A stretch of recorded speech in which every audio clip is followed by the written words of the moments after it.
Here we should see all 3 of our subdirectories. In this case, I'm going to use my movies folder and click add.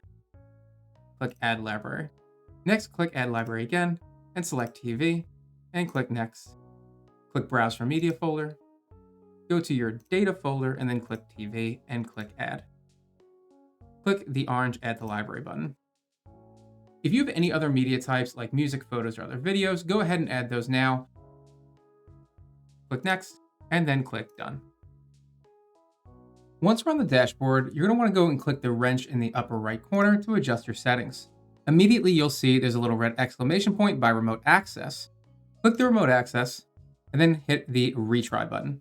This is going to work for me because I've added a port forward on my router for port 32400 being forwarded to my TrueNAS IP. You're going to have to do that for your routers if you want remote access to work. Once you add the address to your router and have the appropriate port forward set up, you should see this green at the top saying fully accessible outside your network. What about comparing something like Plex to Jellyfin? The first and most obvious difference is going to be cost.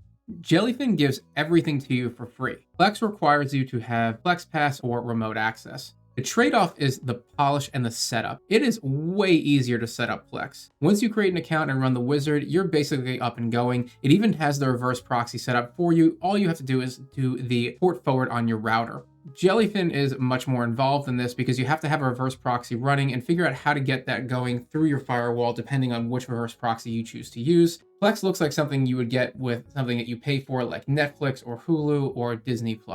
Jellyfin is also much better when it comes to privacy. Plex requires a login through their servers even for local playback. If you are sharing your server with family members who are not technical, Plex is hard to beat. The onboarding experience, the app quality, and the it just works factor, that's real. And it matters when your mom calls you because she can't figure out how to watch a movie. If you're privacy focused and want zero cloud dependency and don't mind rolling up your sleeves a little, Jellyfin is the better philosophical choice for self-hosting. Most people in the community should at least try Jellyfin, and the gap has actually been closing a little bit more lately. There is no shame in paying for Plex Pass if the polish and convenience matter to you.